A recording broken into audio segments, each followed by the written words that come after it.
Welcome back to the channel. Tonight, or today, I should say, I have Rick Rodriguez on the channel with me. Rick, how are you doing? Pretty good. Good. So we got to go back a couple years. That was the first time I interviewed you. You were actually the first interview on my channel. And now here we are 2 years later. At that time, I think you were 40 years on the carnivore diet. So now you're at 42 years. And we're just going to kind of do a little bit of an update. I have some questions and so forth. And we'll just kind of go from there. Sounds good to me. All right. So the first thing I wanted to ask was that there's a lot of people that know you within the community, but there might be some people that don't. So can you tell us briefly a little bit about yourself? Well, I'm probably the only one in the carnivore community that started the diet as a form of protest. I was not aware of a carnivore community until about 5, 6 years ago. So I was just a crazy teenager who was very short and skinny and picked on and frustrated and not looking forward to high school. Broke my arm falling through the roof helping my dad. Ended up by myself thinking about how bad it was going to be when I got to high school and having to make my own food. So I thought, well, since my dad was working and my mom was taking college courses for a teaching certificate renewal, I was kind of like, I'm just going to eat what I like. And at that time in the 1980s, my dad, well, he's been very health conscious ever since I can remember. He always believed in healthy whole grains, brown rice, brown sugar, whole wheat bread, all the stuff that's dark, not the white stuff, because that's supposed to be bad. Plenty of fruits and vegetables. The more the better. Make sure you eat your salad. Make sure you eat your broccoli and Brussels sprouts. They're very good for you. And don't forget those black beans. That's the best thing for you. And all the other plant material that was supposed to be healthy. And then all the vitamins, the wheat germ, the oh, all that stuff. It was just really bad. So I hated all that. And I thought, man, the only thing I like is meat. I like eggs. And they used to say, don't use butter, use margarine. So I use butter. Don't use lard or beef tallow because those are bad for you. They'll give you a heart attack. Oh, that's what I'll do. Now, I don't like alcohol and I don't like smoking. I think they're disgusting. So I never drank and I never smoked. But I did try to stuff myself with as much fatty meat as I could get my hands on. And I was convinced that if I ate enough of it, my first year of high school, I'd probably have heart disease. And then I'd be able to stay home. I wouldn't have to go to school and get picked on. It would be very convenient. And yeah, that's what I thought. But the reality is, that's not what happened. And as time went on, instead of getting overweight, heart attack, or any other problems, I got taller, much taller, stayed skinny, very active, and felt really good. So that's how the carnivore diet started. And if nobody has seen my story, which I hope everybody has, I know there's a couple of prominent channels that haven't interviewed me and probably won't because they don't like me. But for anyone that hasn't seen it before, that's it in a summary. And so that was back in 1983, right? When you That started. is that is correct. Ronald Reagan was president. Okay. So 42 years. When you first started the diet, obviously, again, you were thinking that you were doing it for different reasons that most people go to the diet. But let's say let's say a year in, you realize, hey, this is not what I thought. Like I'm getting really healthy, I'm getting taller, like you said, and all this. Can you imagine now at that point 1 year in, so 41 years later, that we'd be sitting here talking about how you're still eating this way? Could you imagine that? No, I had no idea. I was convinced that by my 50s, I would have already had heart disease and probably have had a bypass or might have been dead. I really I didn't even think there would be any other people doing this because all the years that I've done this diet, I've only met a couple of other people who have tried it. And no, I had no idea. Mm. And so you said in your 50s. Do you mind telling us how old you are right now? 57. Okay. So you are 57 years old. So then actually when you started you were wow, 15, right? That's My correct. my math is hey, my math is good. All right. That is incredible. And you did talk about tall, and I know you're pretty tall. You're 6'6", is that right? That is correct. All right. So you're taller than me. I'm 6'4". Wow. That's incredible. And I know we went through the whole story like 2 years ago when I had you on. So anybody that's interested about that whole story, you can go in to my channel and find. I think it's called Carnivore for 40 years or something like that. I called the video, so you can go check that video out. Um, all right, but so now let's go into just some questions about the way that you do things now. Um, so first of all, do you have like a go-to meal that you like to eat, that you like to prepare?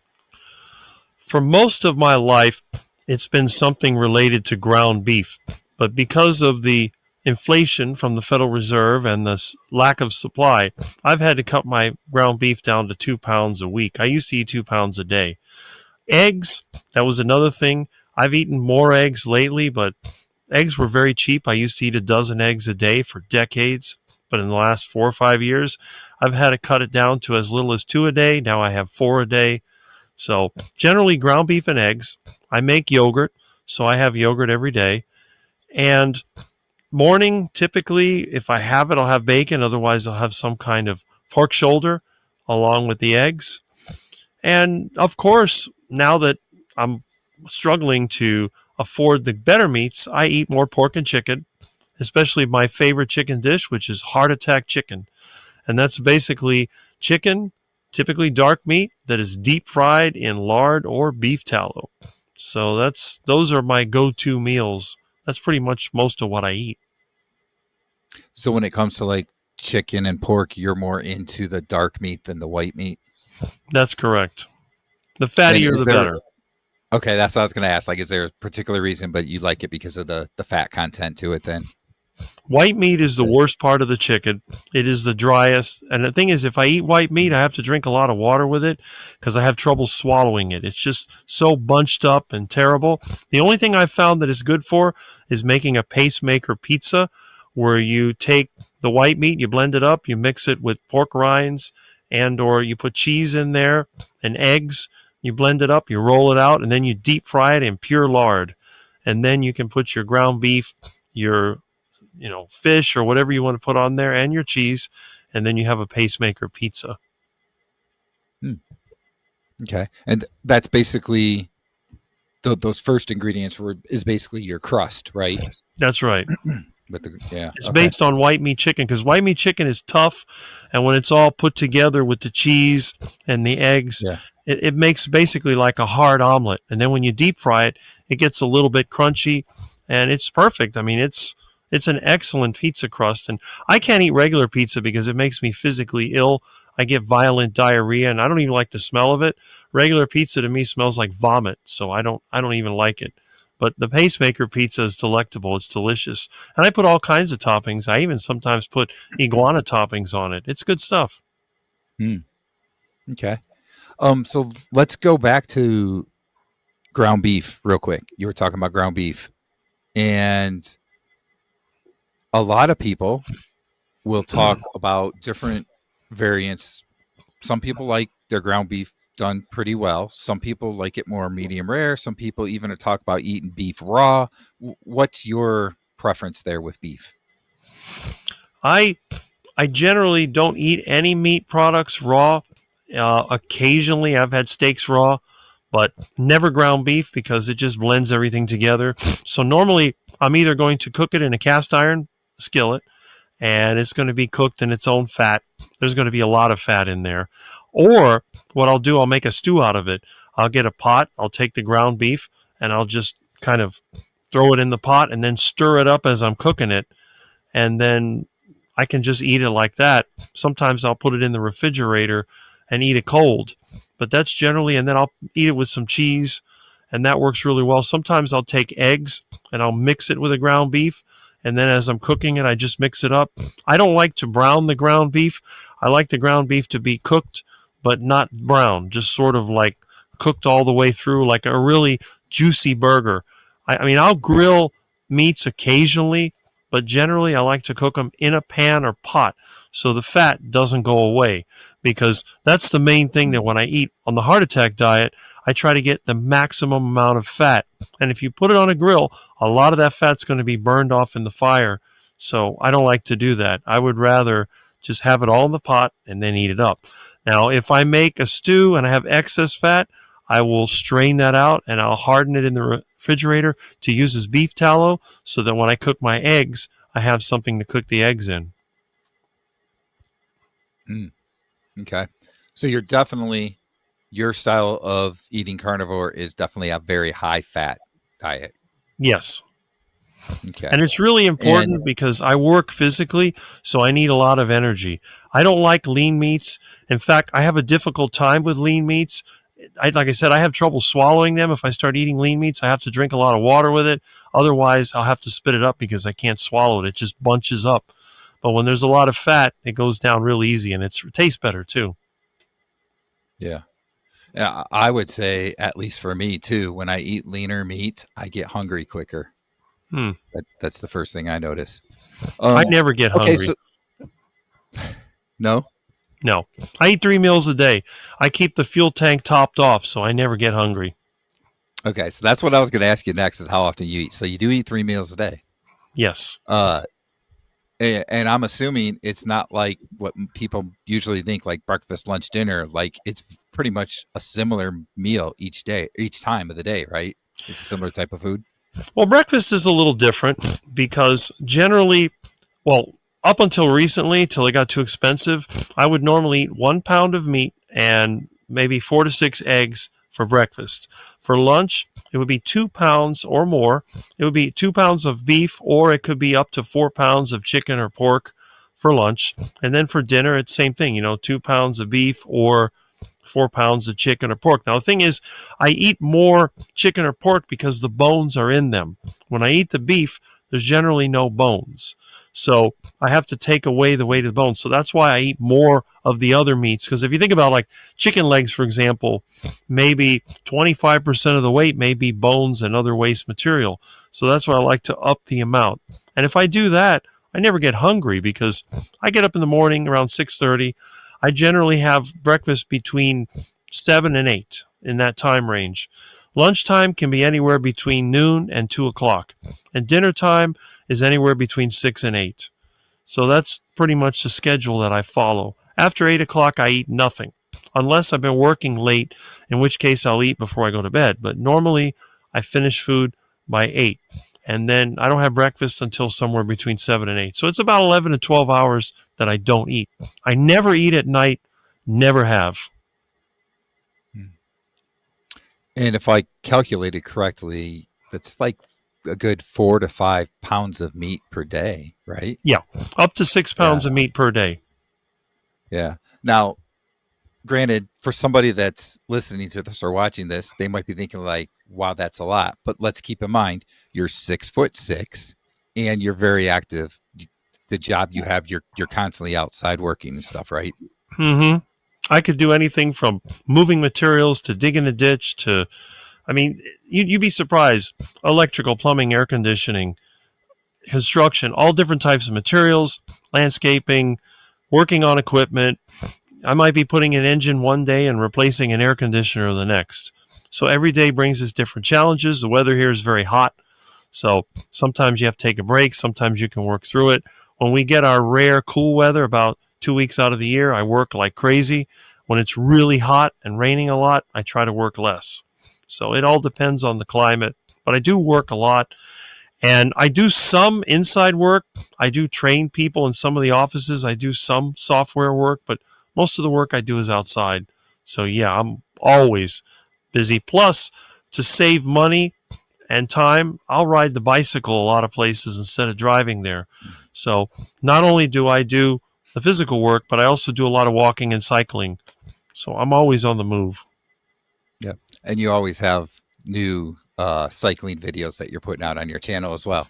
That's And so right. this is kind of brings to the point of where there's a lot of people out there that will do um, structured exercise. Like I will do it at times because of the type of job I have, but you don't have to do that because you're constantly active and you're getting probably more exercise than somebody that's just doing the structured half hour a day because you're constantly, out there doing stuff throughout the day, all day long. That's true. Yeah. All right. Here's a bit of a different question for you.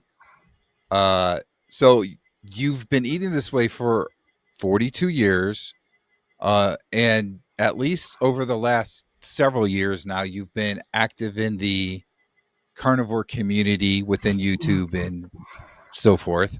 So, how do you handle? Because I'm sure there has to be some criticism that comes your way. How do you handle criticism or doubters about your way of eating and so forth? I usually laugh about it because it's really kind of funny. I've had people tell me that the vegan diet is the only way that you can be healthy. And I've responded. I tried the vegan diet back in 1993 for about 7 months. It didn't work for me. I got really sick. I felt awful. And then they say, well, the carnivore diet's going to give you cancer. Well, cancer runs in my family. My mother had cancer by age 49. I'm 57. I don't have any signs of it. You're going to get heart disease. Well, you should see how much I work. If I do have heart disease, I hope everybody gets heart disease because I I can get a lot done and I'm really strong for a skinny guy. I may have arms like a vegan, but I can lift things that other people that are bigger than me struggle with. So I'm not sure exactly what else they can criticize me. They can tell me I look unhealthy. They complain about my sinus issues, but I've always had that. And I'm not going to get an operation to fix something that's no more than a minor nuisance. And but again, I don't get that much criticism, honestly, because I think my personality and the videos that I put out there, they drive away the trolls. You don't see trolls coming into my chats and going on my videos. There's very, very few. They tend to go to the more popular channels. You got people out there that are selling stuff.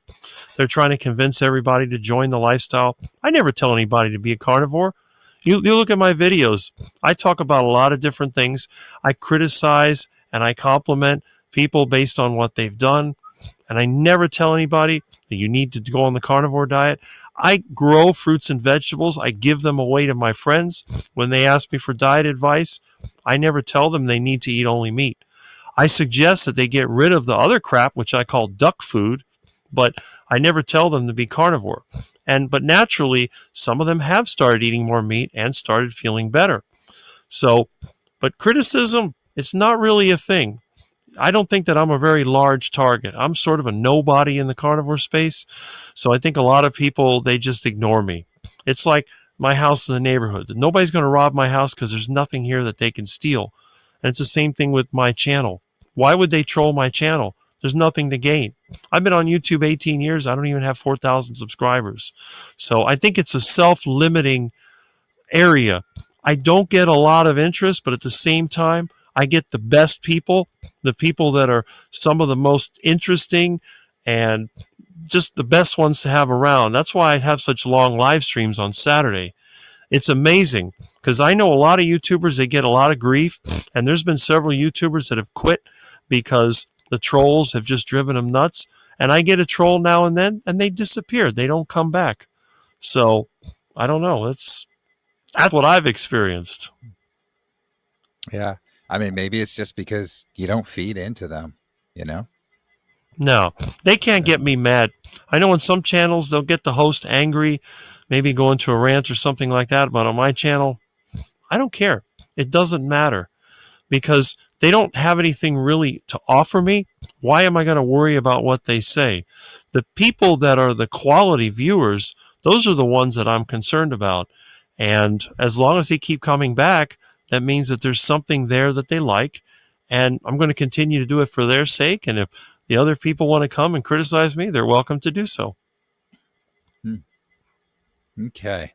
So let's switch gears a little bit and talk about carnivore diet myths. What would you say is probably the biggest myth about the carnivore diet that you wish people actually understood the truth about it? Um, I guess the biggest myth that I've heard for years and years and years is that the fat and cholesterol in the carnivore diet is going to give you high blood pressure and heart disease, and it's going to kill you. And in today's world, especially with the prominent carnivores that we have, such as the very famous carnivore doctors, I'm sure most people have heard of Dr. Sean Baker or Dr. Anthony Chafee, and you look at those two, do they look unhealthy? Do they look like the carnivore diet is killing them? And no, they don't. And again, that's going to be a hard myth to break because people think you need fruits and vegetables to be healthy. Now, I know people that cannot live without fruits and vegetables. I have a friend tried the carnivore diet and failed. He had to add fruits and vegetables back, but he's still eating a lot of meat. So I really don't think that the carnivore diet in itself is that big of a threat, but it is a myth. It is something that people have been told that's not correct. And I think that's the biggest obstacle to somebody adopting the carnivore diet and staying with it. Yeah, I think that's a good one. Um, I've definitely seen people even more recently that have been doing carnivore for a while and feeling really good. And then they say, I got my blood work back and my cholesterol is really high. My LDL is really high or something. And because of that, I need to change and do this or whatever. And that's like the first thing I'm thinking, like, why? What other than that number, that random number, what is making you do that? You just said that you feel so much better than you used to, you know? It's a tough one. I don't know exactly because I don't go to the doctor. I haven't been to a doctor in almost 30 years. I think 96 was the last year I went to a doctor. And I was told when I was 28, my cholesterol was the highest that he had ever seen in a 28-year-old. But this was coming from a doctor that had double chins and a big stomach and looked like an inflatable. And I don't remember exactly what I said, but it came down to why would I take advice from somebody who looks like that? And of course, that was like the breaking point for him. I've never seen a medical doctor get so upset and angry and threatening me. And I'm thinking to myself, I hope you hit me because I'm going to have one heck of a lawsuit after I hit back, but I never went back to the doctor after that. I was like, no, the stress of being told all that gave me a headache. It probably raised my blood pressure because when I went into the doctor's office, it was like 115 over 70 something, higher than normal, but it was not high. And everything was fine. And then I go there to get the results of the last blood test I took, and it's like, oh, it's terrible. And I wish I would have kept a copy of it. I never even got the actual blood test because I didn't think about it. And I stopped going to the doctor, so I really don't know. I could still have sky high cholesterol. But it's been almost 30 years and I haven't dropped dead and I feel good and I work hard every day. So I really, I don't know. These people get a test and now they're afraid and yet they're feeling better. What's the logic behind that? Yeah, exactly. That's the thing. It just doesn't make sense. And I mean, you hear stories all the time of people that have high cholesterol that are doing a low carb diet, and they've been doing it for years, and they don't have any issues. And then you hear of people with very low cholesterol, and they have a heart attack. So it's like we've been saying here, it's a big myth, and unfortunately, the common I can't think of the right word I want to say, but the common idea out there from people is that that causes heart disease. But I mean, you look back, I don't know, we go back, boy, 70, 80 years ago, the what was considered the normal reference range for cholesterol was much higher than what's the normal reference range now. And you had less heart disease than you have now. So it just doesn't add up. It just you know, common sense wise, it doesn't make sense. And don't forget, back in the old days, like the 1950s when this microphone was made, people smoked cigarettes like you wouldn't believe. I remember when I got this thing and first rebuilt it, it smelled like an ashtray. It took a lot of cleaning to get it out of there. So it really is amazing to me that people would have more heart disease now when they smoke less. When back then, people also used to drink more back then. There was a bar on every corner around here. I don't think people drink as much as they used to. So, how can that be that they have more heart disease now and they're eating less meat? That's the other thing. I think back then people ate more red meat than they do now. Oh yeah. Yeah, there's definitely statistics. I couldn't, just pinpoint exactly what the number is, but there are statistics out there showing that the amount of meat consumption in the US, for instance, is way down, especially red meat, from what it was back in like the 50s. I think there's a little bit of a trend up in like the last 5 to 10 years. And I think that's kind of because of the carnivore movement, but it's still way down from what it was back in the 50s. Mm-hmm. If you see pictures of people in the 50s, you can see what they look like compared to the people now. They probably look more like me than they do like the average American today. Yeah, exactly. Yeah, I don't know if you go onto Facebook, but I'll go onto Facebook and I'll see somebody has a picture says this is whatever beach in 1950, and what do you notice that's different? Well, there's not one single overweight person on the beach. That's the first thing you notice. Mm-hmm. That's right. And that's the thing. And I really don't understand. It doesn't make any sense for the average medical professional to keep saying, well, you need to lower your cholesterol. You need to lower your cholesterol. Don't eat so much meat. Red meat is bad for you. And then you look at these TV shows, they're eating steak, they're eating beef, they're eating pork and chicken and turkeys and whatever. They always have meat. They have the other stuff too, but you don't see them eating bran muffins and all the other low calorie, low fat, whatever crap. I remember when I was younger, they had the stupid Snackwell's cookies with the cookie lady commercials. Oh, what a great way to cut the fat. They're fat free. They even made fat free dairy products, which are disgusting. They had low fat sour cream. That was nasty. That was eating like eating drywall mud. Disgusting. And all the margarine and the vegetable oils. McDonald's started using vegetable oil to make their French fries, and look, people are getting less and less healthy. So it doesn't make sense. It almost seems like the bacon, eggs, and beef were helping them, even though they were puffing away on Camel and Marlboro cigarettes and drinking whiskey. They were having less heart disease than we have now eating the meat. So that's kind of Yeah. interesting. And the more I think about it, the more I wonder, why did people fall for this nonsense and they're still defending it? Yeah, I don't know. I remember being a child and going to my grandparents' house, and my grandmother didn't work, so she was always home, and she everything she made meal wise was real food, real ingredients. She wasn't buying like processed packaging foods.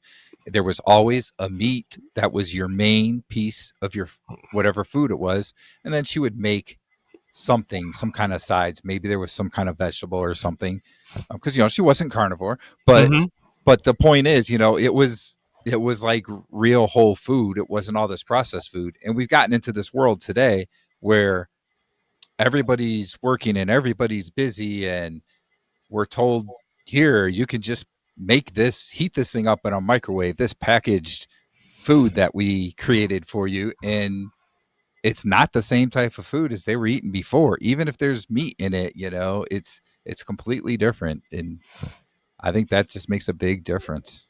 And the stuff always tastes bad and it gives me diarrhea, so I avoid it. Yeah, yeah. Well, that's probably the number two myth I would come up with, is the myth of you have to have fiber, and everything has fiber in it now, right? Like any of those processed foods, usually like TV dinners, stuff like that, they have amount of fiber, and they're talking about how it's gut healthy to have this fiber and so forth. But back in the olden days, they didn't eat that stuff. Nope. I don't eat fiber. And I've never been constipated in my entire life. There you go. 42 years. All right. Um, let's see. I don't think I asked this question. What is your favorite cut of meat? I know you talked a bit about like eating a lot of ground beef, but you also talk about chicken and pork and stuff. So what would you say is your favorite cut? I always enjoyed T-bone steaks, but my favorite cut of meat, they used to have it years ago, up until a few years ago actually. You could buy what's called the chuck roll, which is a large piece of meat that came off the cow, and that would come with everything from tender steaks to tough meat. And I would always enjoy that because I could slice pieces of it up and cook it up. I could cook it a little differently. The chuck eye steaks, I could cook them either on the grill or in the griddle in the kitchen. And then the other end where it's a little more tough, I'd cut them up into pieces and stew that in some water or with some other meat. Sometimes I'd have a mixed meat stew. So you could put some iguana in there, you could put some beef in there, you could put squirrel or whatever else you catch and just let it stew around in there. And it's actually pretty good. You could also pressure cook it, but definitely the chuck, also ground chuck, which makes a great hamburger. So I would say the chuck of the cow, that would be the best cut. But of course, my favorite meat is actually a big fat Muscovy duck. A Muscovy duck captured and fattened for at least 2 weeks or a month is the most delectable meat you'll ever have. It makes ribeye steak look like ground beef. It's really, really delicious, but it's a lot more work. And, by that time, you get to be friends with Mr. Ducky, and you don't want to take his head off yourself. So you have to use the automatic duck guillotine. So that way, when the head comes off and the light comes on, then you can process them into dinner. But that is my favorite meat. But again, I have commercial meat. I would say the chuck roll, that part of the cow, that is my favorite. Okay. Now we haven't really talked much about seafood, fish, that kind of stuff. Do you eat those kinds of foods, or do you tend to stay away from them? I love seafood. When I was near the ocean, I ate a lot of seafood, snapper, grouper, and shrimp. I love shrimp. I can boil the shrimp or I can do it heart attack style. I also like crawfish from the canals if you can get some good ones. Make some crawdads out of that, boiled crawfish, catfish. If it's in the water, I'll eat it. I eat just about any kind of seafood you can imagine. Squid, octopus, doesn't matter. Rubbery, tender, whatever, I'll eat it. I love seafood. Okay, that's good. Good stuff. Um, see, the last, I guess, carnivore type of question I wanted to ask you here is for people that are curious about starting or getting ready to start the carnivore diet. Uh, what would be your top tip for success on the carnivore diet? Well, if you're going to start the carnivore diet, I know there's a few of the prominent channels. They always say, what is your why? Why do you want to start the carnivore diet? Are you trying to feel healthier? Are you trying to lose weight? Or are you the only other person that's doing it as a form of rebellion? Why are you starting the carnivore diet? Once you understand why you're starting the carnivore diet, then you can understand how. If you're doing it like me as a form of rebellion because of the fact you don't like the other foods, it's going to be really easy. All you got to do is tell yourself, I don't care if it kills me. I'm going to eat the meat, and I'm going to eat select dairy, and I'm going to eat the eggs, and I'm going to drink water, and I'm going to do this for every single meal, and I'm going to enjoy my life, and it's going to be simple. It's going to be a no-waste diet with easy cooking, and not going to have to worry about spices, not going to have to worry about fancy additives. It's just heat and eat, very simple. If you're a person that has health issues, let's say that you're overweight, carnivore diet is a great elimination diet. You can use it to eliminate different foods, and it can also get control of your appetite, because if you limit yourself to just meat and water, all those restaurants, all those places you used to go to are off limits. The frozen food section of the supermarket, that's off limits. The middle aisles of the supermarket, it's off limits. So it's like a horse with the blinders on. You're giving yourself this limitation. It's going to make it a lot easier to manage your food. If you get really hungry, you're just going to eat a lot more meat, and you're going to do it until you get sick and tired of it. So that's one of the other advantages. If you're a person that has health issues, maybe you have some kind of inflammatory issue, maybe you have headaches, arthritis, joint pains, whatever, the carnivore diet is an elimination diet that will allow you to avoid the other foods that might be triggering it. Because we know from most people, with very few exceptions, eating a diet of just meat, especially ruminant meats like beef, or for some people maybe chicken, some people pork, seafood, whatever works for you. You're going to eliminate all the plant material and then see if it works. If you start noticing that you're feeling better, you don't have as much pains or problems, then you can try adding one of those other foods you used to eat in at a time and see what happens. So the carnivore diet can be a very good tool for modifying that. But then again, if you're like some other people that have carbohydrate addictions, the carnivore diet is a great detox diet because you can simply eat the meat and avoid everything else. And then that way, the next time that you go by the pizza place or the ice cream shop or the bakery, you can say, no, I'm on the carnivore diet. I'm not going to eat that stuff. And if you're like me, you go, that's duck food. I'm going to eat people food. So depending on what your reason is to go on the carnivore diet will depend on how you do it.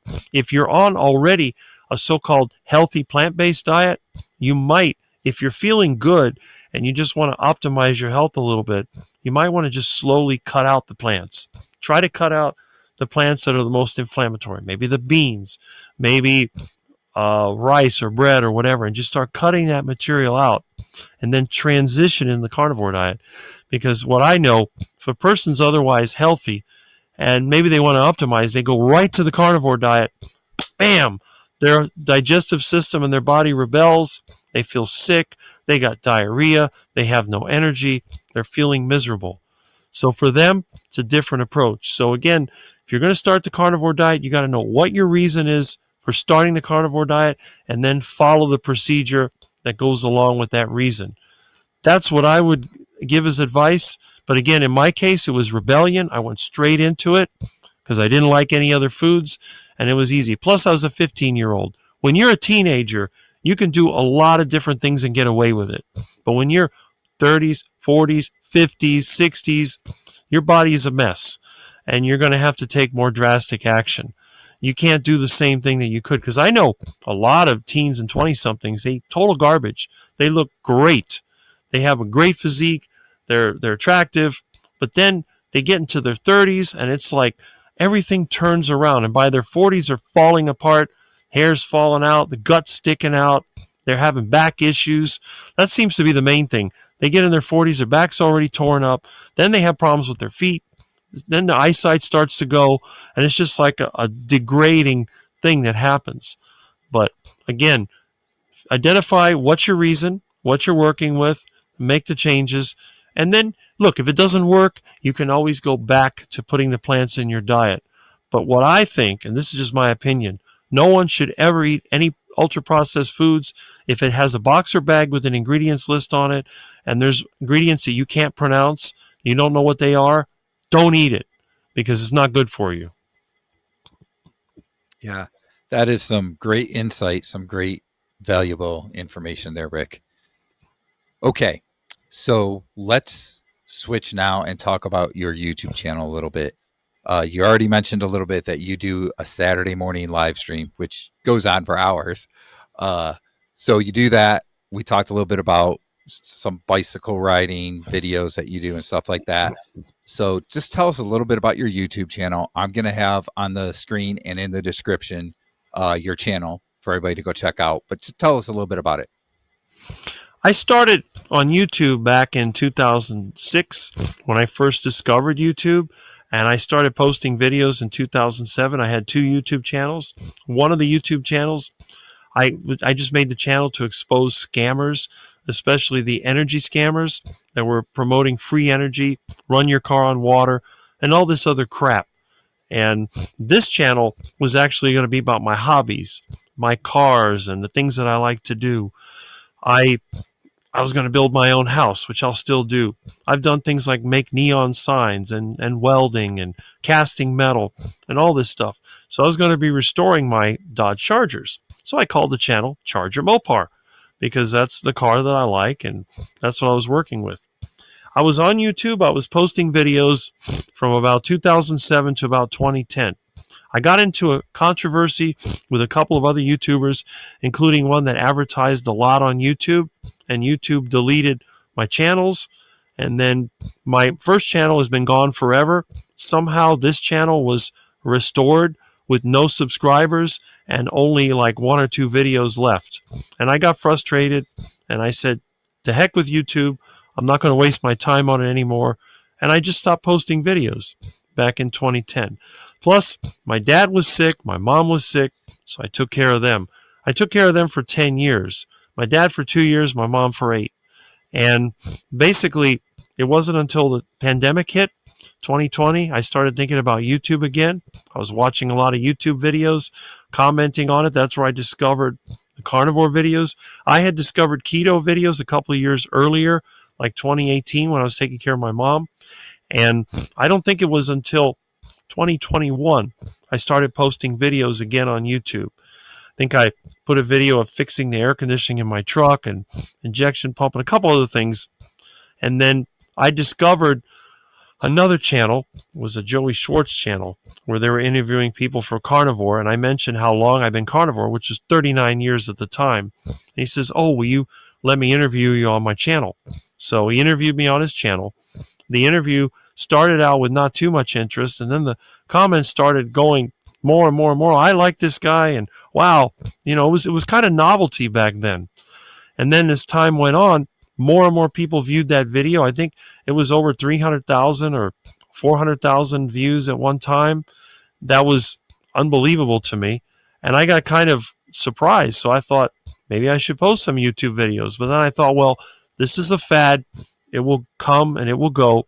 So I just didn't post any videos. I don't think it was until 2022 that I actually posted my first video. No, 2020, 2020 might have been 2023. I don't remember, but 2022 is when I got interviewed in August. I don't know if it was at the end of the year or maybe it was the beginning of the next year. And then, of course, after that, I discovered more channels. After I was interviewed by Joey, I had Barkay interview me. I think it was Scott interview me.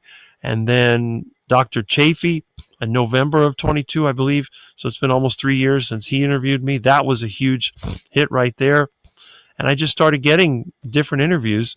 I know that in July of 2023, I was interviewed by Dr. Baker. And there was a lot of other people, you and a lot of other YouTubers. Dave Mack, when he first started posting videos, he had seen my video, and I guess he decided to make me his first interview. So I started on that channel, and it was just one after the other. So I was interviewed by so many people. When it started to slow down, I said, all right, let me start posting some videos. And I posted, I think, a cooking video. I think I had an iguana cooking video. And then I made some videos of what I was doing. And I just started to increase the number of videos. It wasn't until 2024, at the end of 2024, after I got my cat, I thought, well, everybody else is doing a live. I'm going to do a live myself. The only day I have off is Saturday, so I'll do a live on Saturday morning. So I started doing lives. They started out 2 or 3 hours. The longest I ever did was 12 hours. That one just went on and on because it was a rainy day and I couldn't do anything outside. And the comments keep coming in. When I do my live stream, I start off with a topic, but then I read the comments. So I never know where it's going to go. People ask questions, they make comments, and I go through every one of the comments, and that sort of directs the live stream. And I do that every Saturday, starting at 8 and ending, well, it goes to at least noon, and it may end at 2, 3, whatever, 4, 8. There've been some long ones on there. And that's 8 a.m. Eastern time for people that are wondering out there. Right. Yep. All right. So again, I have a link in the description for his YouTube channel, so you go check it out. I want to thank you, Rick, for being on again today. This has been a great conversation, and hopefully we'll get to do this again sometime in the near future. You just let me know. I'm always here until I have my heart attack. All right. Thanks, Rick. All right.